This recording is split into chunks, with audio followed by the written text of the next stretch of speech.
Okay. Marami po kasing nagsasabi sa Biblia na bagamat may mga verse sa Bible na nakakatakot talaga. Pag iyong uunawain ang ibig sabihin na ito. May mga sinasabi ang salita ng Diyos na panganib. At ito pong pag-aaralan natin sa umagang ito. Kung kayo po ay magbubukas ng social media, itong verse na ito ang kinatatakutan ng lahat. Buksan po natin ang ating mga Biblia sa Mateo 7 verse 21. Okay. Bakit ba nakakatakot ito, Pastor? Himay-himayin po natin ito, mga anak ng Diyos. Ang sabi ng Mateo 7:21, hindi ang bawat nagsasabi sa akin, Panginoon, Panginoon, ay papasok sa kaharian ng langit, kundi ang gumaganap lamang ng kalooban ng aking Ama na nasa langit. Kung atin pong titingnan, meron pong tatlo na nakapaloob dyan. May sinasabing Panginoon, may sinasabing kaharian ng Diyos o kaharian ng langit, at may sinasabing kalooban ng Diyos Ama na nasa langit.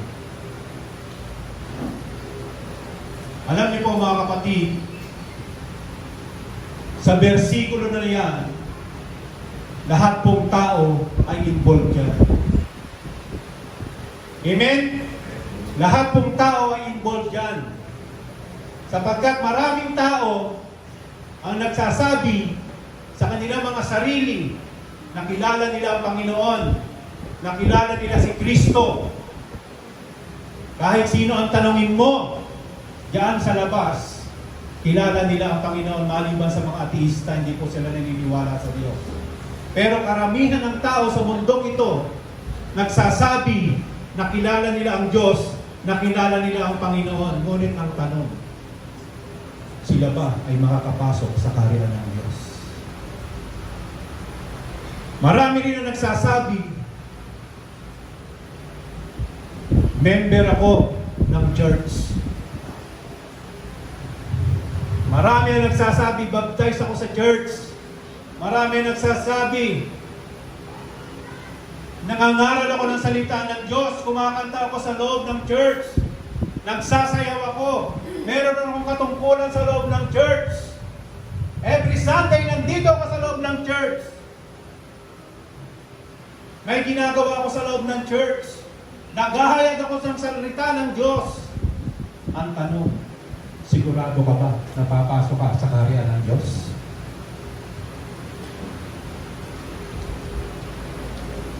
Amen? Are you sure? Kapag ka namatay ka, haharap ka sa Diyos, sigurado ka ba nakatitiyak ka sa sarili mo na ikaw ay papasok sa kaharian ng Diyos? Dahil ang sabi ng Panginoon, mga kapatid, mga miyembro ng church, ang gumaganap lamang ng kalooban ng aking Ama na nasa langit, ang siyang may karapatan na pumasok sa kaharian ng Diyos.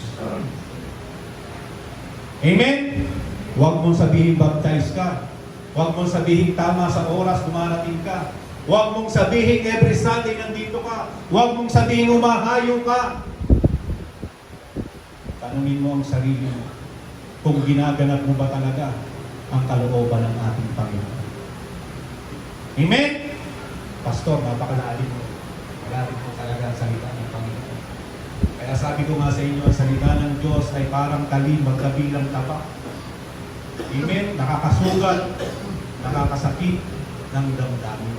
Amen? Okay. Ano ba yung kaharian ng Diyos na tinatawag? Pag-aralan po natin yung Kingdom of God na sinasabi ng Mateo 13:44 hanggang 50. Na sinasabi po rito, ang sabi diyan ay, tulad ng kaharian ng langit sa natatagong kayamanan sa bukid na nasumpungan ng isang tao at inilihim at sa kanyang kagalakay yumaon at ipinagbili ang lahat niyang tinatangkilik at binili ang bukid na iyon.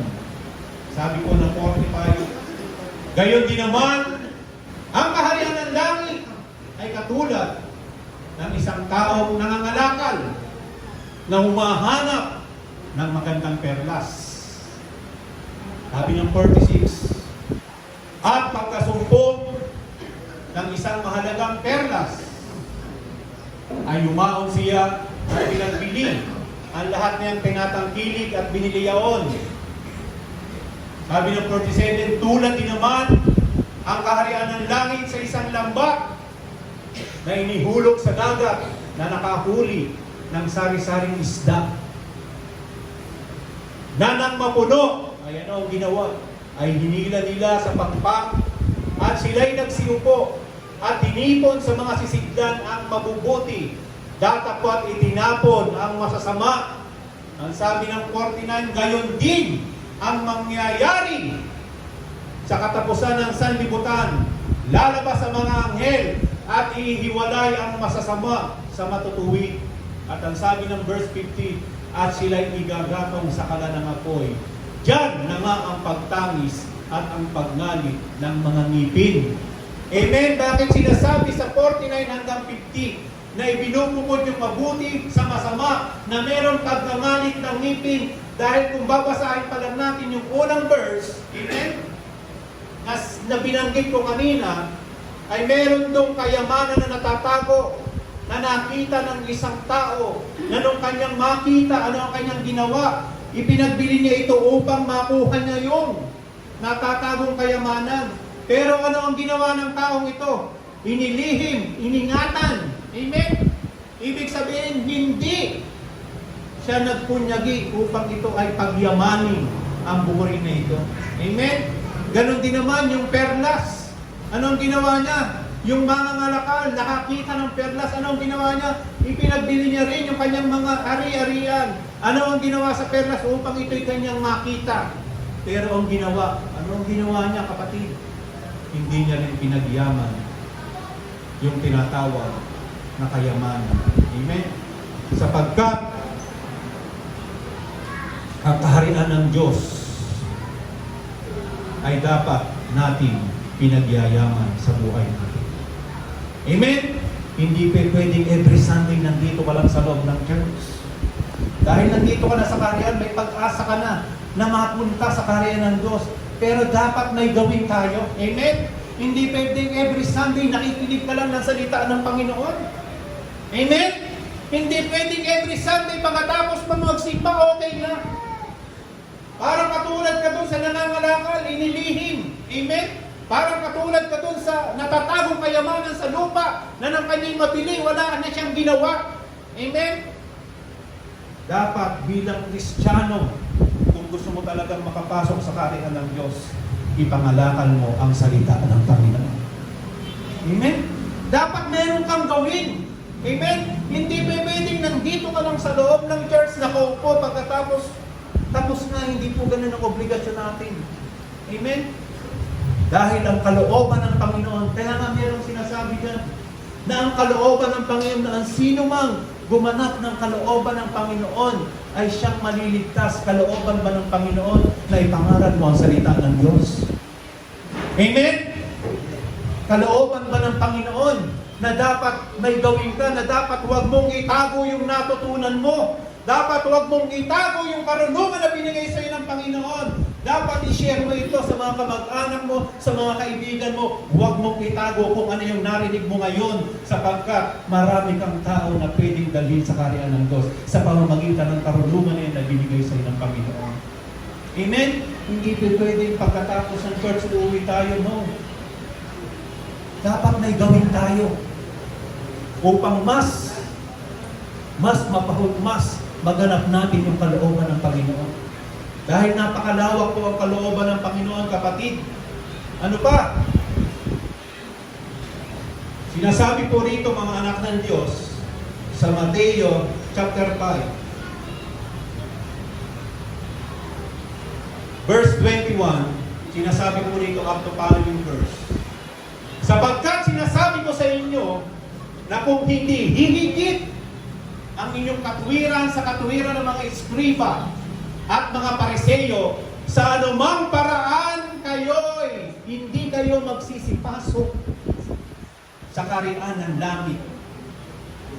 Amen. Sino nagsasalita niya? Si Jesus Christ. Sino ang kausap niya dyan? Amen. Ang sabi po niya, mga kapatid, kung hindi hihigit ang inyong katwiran sa katwiran ng mga eskriba at mga pariseyo. Sino ba itong mga eskriba at pariseyo na ito? Ito yung mga mambabatas, ito yung mga malalalim pagdating sa batas ni Moises. Amen?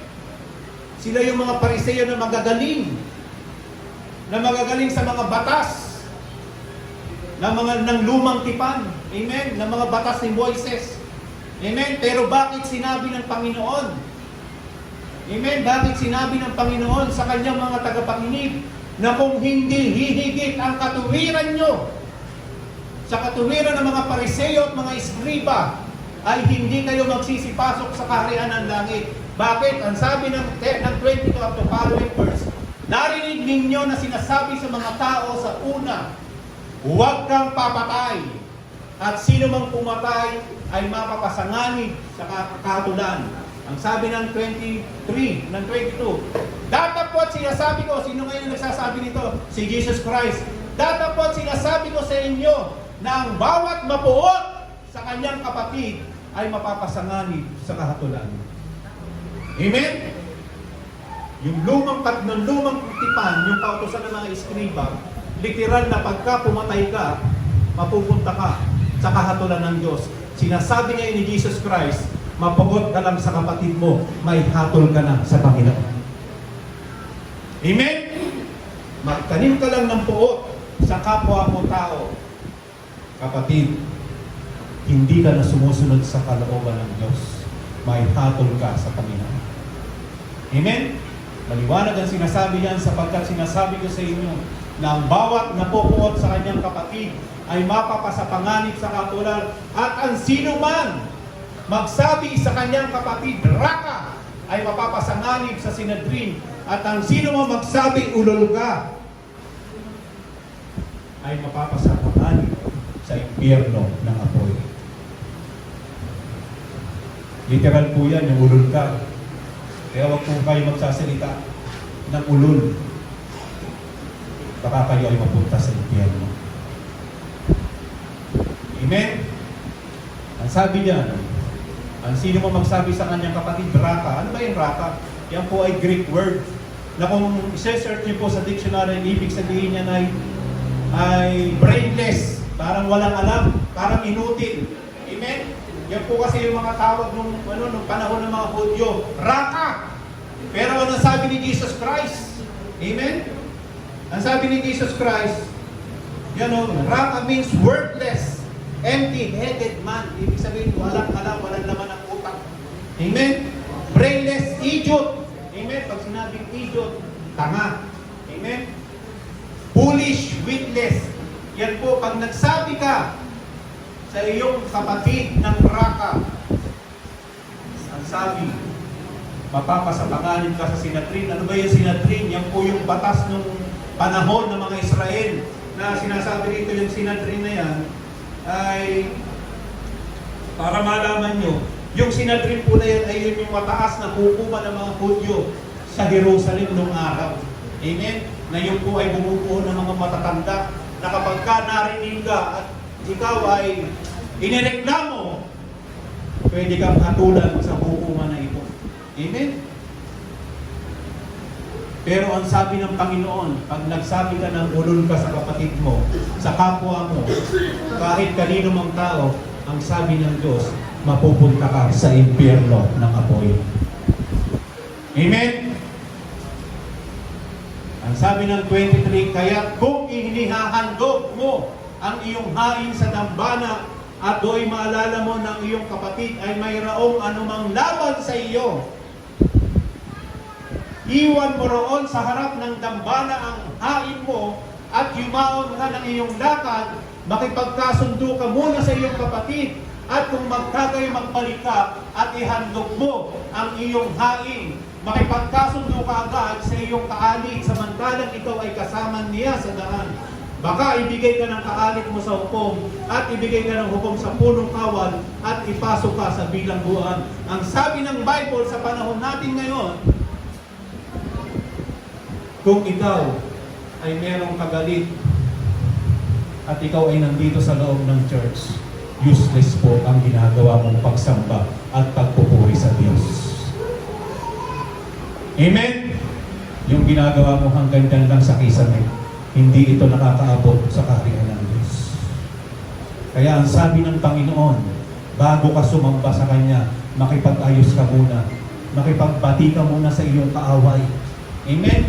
Upang yung gagawin mong hain sa dambana ng Diyos, sapagkat yung sarili po natin, ang ihahain natin sa dambana ng Diyos, dapat tayo ay malinis na hahain sa dambana ng Diyos. Amen? Kaya nga ang sabi ng Romans 12 verse 1, ihandog natin ang ating mga sarili bilang haing banal.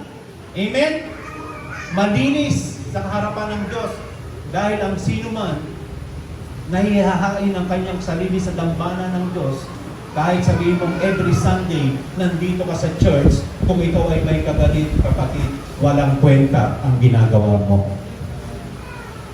Amen? Walang kwenta ang ginagawa mong pagpunta sa church. Ang sabi diyan, ano pa? Katotohanan sinasabi ko sa inyo, hindi ka aalis doon sa anumang paraan hanggang hindi mo mapagbayaran ang katapos-tapusang beles. Narinig ninyo, sinasabi ko, huwag kang mangangalunya. Amen? Datapwat sinasabi ko sa inyo na ang bawat tumitingin sa isang babae na taglay ang masamang hangad ay nagkakasala. Amen? Yung mga kalalakihan, tumingin ka lang sa kababaihan ng may masamang pagnanasa, hindi ka na sumusunod sa kalooban ng Diyos, nagkakasala. Amen? Dahil nung panahon nun, yung pamamulo niya, literal yun, yung mag-asawa, ginagawa, sumasama sa iba panahon po, na mga eskriba tinuturo mo. Pero nung dumating si Jesus Christ, in-upgrade niya ang kautusan. Amen? Kaya nga sabi ko, ang katwiran nyo ay magiging hindi hihigit sa katwiran ng Pariseo at ng mga eskriba. Hindi kayo makakapasok sa kaharian ng langit. Ngayon pa lang, pag tumingin ka pa lang sa isang babae, taglay ang pagnanasa, nagkakasala ka na sa Panginoon. Amen? Yan po mga kapatid. Kaya nga masyadong mabigat po itong Mateo 7:21 na ito. Na kahit nandito ka sa loob ng church, kahit ano ba ang katungkulan mo sa loob ng church, o kahit sino pa man ang tao na nandyan sa labas. Amen? Hanggat hindi mo sinusunod ang kalooban ng Panginoon, hindi ka kailanman nakakapasok sa kaharian ng Diyos. Amen?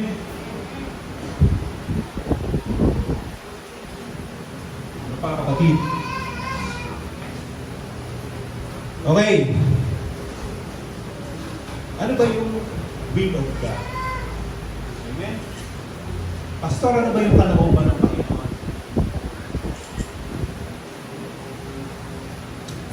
Alam niyo po, merong binabanggit, merong sinasabi na kalooban ng Diyos sa Mateo 26 sa talatang 39 ay ito po ang sinabi roon. At lumakad siya sa dako paroon. At siya'y nagpatira pa at nanalangin na nagsasabi, Ama ko, kumbaga maaari ay lumagpas sa akin ang sarong ito. Gayunmay huwag ang ayon sa ibig ko, kundi ang ayon sa ibig mo. Alam niyo po itong senaryo na ito, si Jesus Christ po ay malapit na pong hulihin dito. Kasama niya po ang kanyang mga alagad. Malapit na po siyang dakpin upang siya iharap. At upang siya dumanas ng katakot-takot na hirap. Yung eksenang yan. Kaya ang ginawa niya dyan ay nanalangin siya sa Panginoon sa lugar ng Gethsemane. Amen? At siya po ay umiiyak dyan. At siya po ay nananalangin sa Panginoon, Panginoon, Ama ko. Sabi rito, Ama ko, kung baga maaari, ay lumagpas sa akin ang sarong ito. Ano yung sarong ito? Yung pagdadaanan niyang katakot-takot ng hirap at pagpako sa krus. Amen? Pero ang sabi rito ng Panginoon, pero ang sabi ni Jesus Christ, gayon may wag ang ibig ko. Amen? Bagamat ganun ang ibig ng ating Panginoong Jesucristo, pero ang sabi niya, maganap nawa kung ano ang ayon sa ibig mo. Amen? Ibig sabihin kung ano yung kalooban ng Panginoon ay siyang mangyari at maganap. Amen? Kaya nga sabi mo sa talata ng Mateo 27, yan o. Kaya nga sabi niya sa Mateo 27:46, at nang malapit na ang oras ng ikasyam, na ay sumigaw si Jesus ng malakas, na tinig na sinasabi, Eli, Eli, lama sabachthani, na sa mga tuwid bagay, Diyos ko, bakit mo ako pinabayaan? Bagamat ang kalooban ni Jesus Christ ay siya, ay huwag niyang danasin ang mga ganong bagay. Pero ang kalooban ng ating Ama na nasa langit ang siyang nasunod. Amen? Sapagkat hindi pwede, hindi maaaring salungatin ng ating Panginoon, ng ating Diyos na nasa langit, na hindi niya pwedeng sundin kung ano ang mangyayari at magaganap, sapagkat ito ay itinakda na, ito ay kasulatan pa sa panahon ng lumang tipan na si Jesus Christ talaga ay ihahain sa mundong ito. Kaya kahit anong pakiusap ng ating Panginoon, hindi niya talaga pwedeng labagin. Hindi pwedeng labagin ng Diyos na nasa langit kung ano yung kalooban ng kanyang anak. Amen? Kahit dahil, kaya nga sabi niyan, Diyos ko, bakit mo ako pinabayaan? Pinabayaan talaga ng ating Panginoon na magdana si Jesus Christ ng katakot-takot na hirap at katakot-takot na pagtitiis at pagpako sa krus, dahil ang kalooban ng Panginoon ay para kanino? Para sa ating lahat. Dahil ang kalooban ng Panginoon walang iba talaga, kundi ang kalooban ng Diyos ay pag-ibig. Amen? Palakpakan mo ang Panginoon. Pag-ibig po talaga ang kalooban ng Panginoon. Diyan po talaga, yan ang talagang kalooban ng Panginoon. Yung kanyang pag-ibig. Amen? Kaya niya hinayaan ng ating Panginoon si Jesus Christ na dumanas ng lahat na niyan dahil wala na siyang option. Tanging si Kristo na lang ang ibinigay niyang kaligtasan sa silong ng langit upang ang tao ay maligtas. Amen? Sapagkat nasabi, I am the way, the truth, and the life. Yun na yung huli. Amen? Si Jesus Christ na lang. Kaya niya pinabayaan. Pinabayaan na kanyang anak ay magdusa, ipako sa krus, alumarain, duraan, amen, na kung ano-ano pa, hagupitin. Pinabayaan ng kanyang ama na nasa langit yun. Dahil ang kalooban ng Diyos ay upang ikaw ay maligtas, huwag kang mapahamak dahil sa malalim na pag-ibig ng Diyos sa mundo ito. Dahil ang kalooban ng Panginoon walang iba, kundi ang Diyos ay pag-ibig. Amen? Yun po talaga yun. Kaya, sabi ng Bible, sabi ng Biblia, mga kapatid, meron pong dalawang commandment na binigay sa ating Panginoon. Sabi rito sa Mateo 22:36-40, Guro, alin ba ng dakilang utos sa kautosan? At sinabi sa kaniya, ibigin mo ang Panginoon mong Diyos ng buong puso mo. Amen? That is the will of God. At ang unang kalooban ng Panginoon Diyos na dapat mong gawin. Ibigin mo ang Panginoon ng buong puso mo. Kahit nandito ka every Sunday, kung wala sa puso ang ginagawa mo, hindi ka makakapasok sa karya ng Diyos. Amen?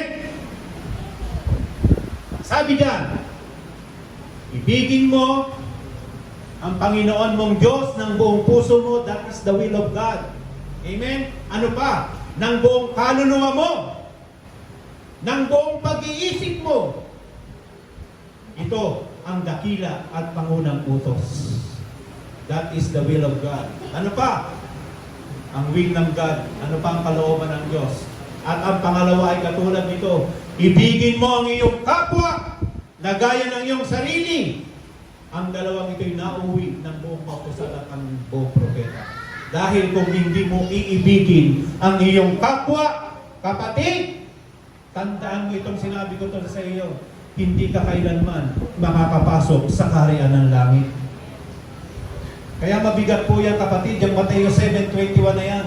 Hindi lang yung tao na nandyan sa labas ang involved dyan. Maging mga Kristiyano, maging mga preacher. Amen? Involved po dyan, hindi lang tayo. Maging sa labas ng iglesia nito, marami ang nagpipreach dyan, ang gagaling mag-preach, pero walang pag-ibig sa kapwa. Amen? Iniibig nila ang sarili nila para magkaroon sila ng maraming kayamanan sa mundo ito. Amen?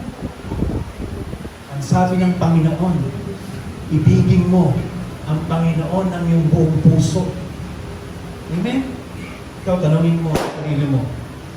Tanungin mo ngayon ang sarili mo. Tanungin mo ngayon ang sarili mo. Iniibig mo ba ang Diyos ng buong puso mo?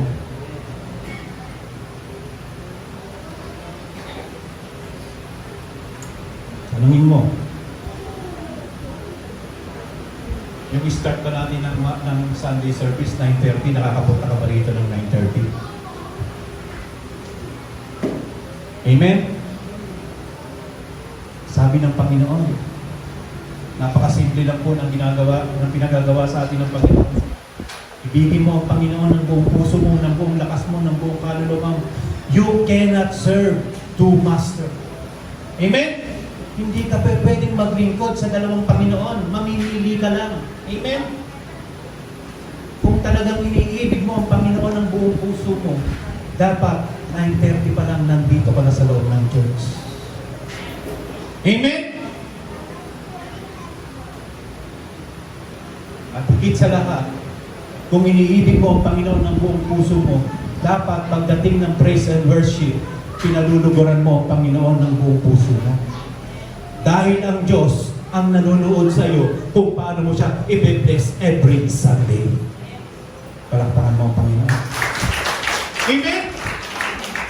Ang Lord ang audience mo every Sunday. Pero kung ikaw tatablay-tablay kang nagpupuri sa Diyos, paano kung sinasabing iniibig mo ang Panginoon ng buong puso mo, ng buong pag-iisip mo, ng buong kaluluwa mo, pagdating pa lang sa praise and worship, hagya mo na may buka ang labi mo, hagya ka na makapalakpak, hagya ka na makasayaw. Amen? Paano magpapasok sa karya ng langit, kalooban pa lang ng Diyos? Hindi mo na magawa. Amen? Kaya malalim po itong Mateo 7:21 na ito, mga anak ng Diyos. Kaya nga maraming takot na takot sa verse na ito. Amen? Magbukas ka ng social media, sa lahat ng verse ito, marami ang kinatatakutan.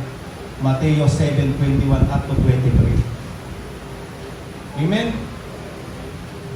Dahil malalim po, pag pinag-aralan ng kalooban ng Diyos, akala natin naglilingkod tayo sa Panginoon, siguradong ligtas na tayo. Amen? Haharap po tayo sa hukuman ng Diyos. Amen? Kinakailangan sundin natin ng buong puso, ng buong isip, ng buong kaluluwa kung ano yung pinagagawa ng Panginoon, kung ano yung kalooban ng Diyos. Amen? Hindi lamang sa Kanya, maging sa kapwa mo. Amen? Hindi lamang sa Panginoon, maging sa kapwa nating tao. Amen? Na ibigin mo ang kapwa mo na gaya ng pag-ibig mo sa iyong sarili. Amen? And that is the will of God.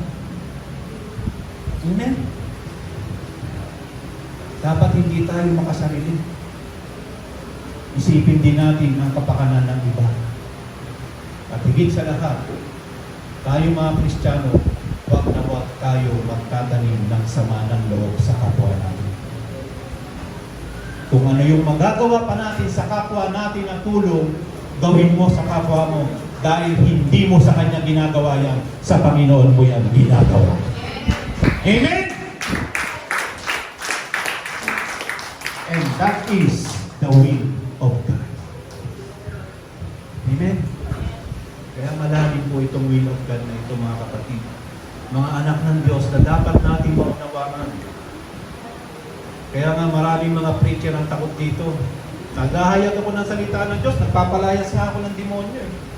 Pero kung wala kang pag-ibig sa puso mo, never kang makakapasok sa bayan ng Diyos. Dahil ang iniisip mo lang kung paano kang magkakaroon ng maraming pera, ginagamit mo pa, kinakasangkapan mo pa ang iglesia ng Panginoon. Amen? Ito mo si Kubuloy, ang worth 8 billion pesos. Ginamit ang Church of God magkaroon ng maraming kayamanan sa mundo ito. Kaya kung wala tayong malalim na pag-ibig dahil ang talagang kalooban ng Panginoon ay walang iba kundi ang pag-ibig. Amen? Yan talaga mga kapatid. Yan talaga mga anak ng Diyos. Amen?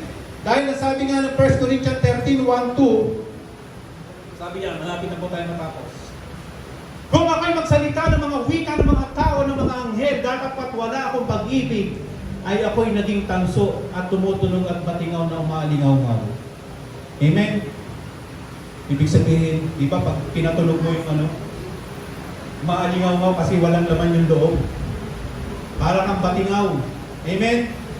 Pero kung may laman yung loob nun, kung mayroong pag-ibig na nandoon, amen?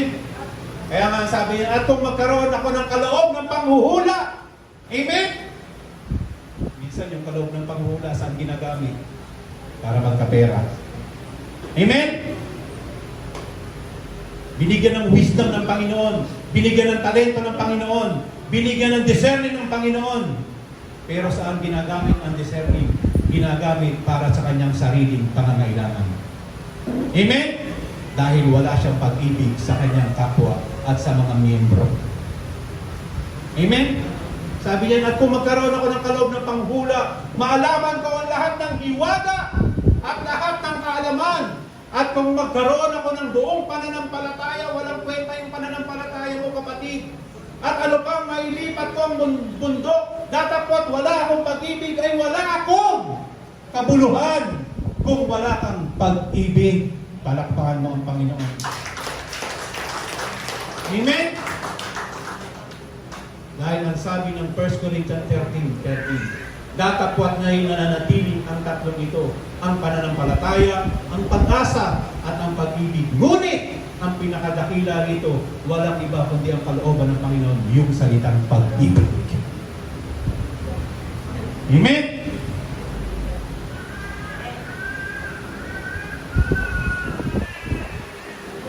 Ang sabi ng Mateo 7:22 hanggang 22,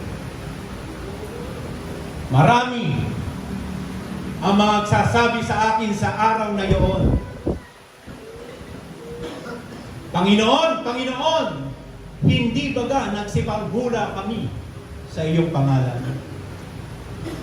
At sa pangalan mo'y nagpalayas kami ng mga demonyo. At sa pangalan mo'y nagsisagawa kami ng maraming gawang makapangyarihan.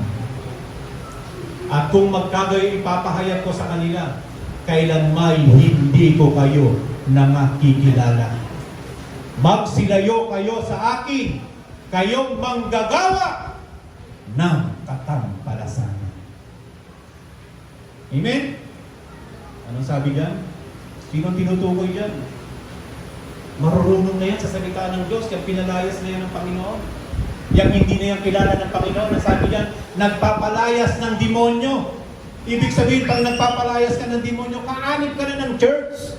Amen? Hindi ka simpleng tao lang. Kasi nakapagpalayas ka na ng demonyo. Amen? Sa pangalan ng Panginoong Hesus, may kapangyarihan ka na. Amen? Ano sabi niya? Sa pangalan nagpalayas kami ng demonyo at sa pangalan nagsigawa kami ng maraming mga gawang makapangyarihan. Amen? Pero bakit sinasabi niya ng Panginoon, hindi ko kayo nakikilala, magsilayo kayo sa inyong harapan. Dahil lahat ng ginagawa nila ito ng paimbabaw. Amen? Dahil lahat ng gumagawa nito, ginagawa nila ito ng walang pag-ibig sa kanilang mga puso. Amen? Bagamat nakakapagpalayas ka ng demonyo, kapatid, kung wala kang pag-ibig sa puso mo. Amen? Kaya nga tulad ko, sinasabi ko nga kanina, kung ginagawa mo lang negosyo, yung iglesia ng Panginoon, wala kang kwenta sa harapan ng Diyos. Pero kung ginagawa mo lahat ng magagawa mo, ginagawa mo ito ng may pag-ibig sa Panginoon, na may pag-ibig sa iyong kapwa, na may pag-ibig sa puso mo, kailanman kapatid, titiyakin ko sa iyo, hindi ka papalayasin ng Panginoon pagharap mo sa Kanya. Amen? Dapat lahat ng gawin natin, dapat may pag-ibig. Pag-ibig sa Diyos at pag-ibig sa kapwa mo. Higit sa lahat, ibigin mo yung kapwa mo mananampalataya. Amen? Halagaan mo yan. Hindi yung pinakwartahan mo, yung member mo. Amen? Ginagamit mo yung kapangyarihan, ginagamit mo yung karunungan mo para makakay mo yung member mo, kaperahan mo, kapatid. Kahit kailanman, hindi ka papasok sa kaharian ng langit sa ginagawa mo na yan. Bilang huling verse na may iwan ko po sa inyo, mga anak ng Diyos. Sabi dito sa Mateo 7:26 hanggang 27. Ang bawat dumirinig ng aking mga salitang ito at hindi ginaganap. Amen? Hindi ginaganap ay matutulad sa isang taong mangmang. Kapag pala ang salita ng Diyos, hindi mo ginaganap sa buhay mo, mangmang ka sa harapan ng Panginoon. Tandaan mo yan. Hindi po ako may sabi niyang Biblia. Salita po ng Diyos yan. Ang sabi diyan ay matutulad sa isang taong mangmang na itinayo ang kanyang bahay sa buhanginan. At lumagpak ang ulan at bumaha. At humihip ang hangin at hinampas ang bahay na iyon at nabagsak. At kakilakilabot ang kanyang pagbagsak. Kung hindi mo ginaganap ang kalooban ng Diyos, kakilakilabot, apoy at impyerno ang pupuntahan natin lahat kung hindi mo ginaganap ang kalooban ng Panginoon. Maraming salamat po. Tayo po ay tumayo.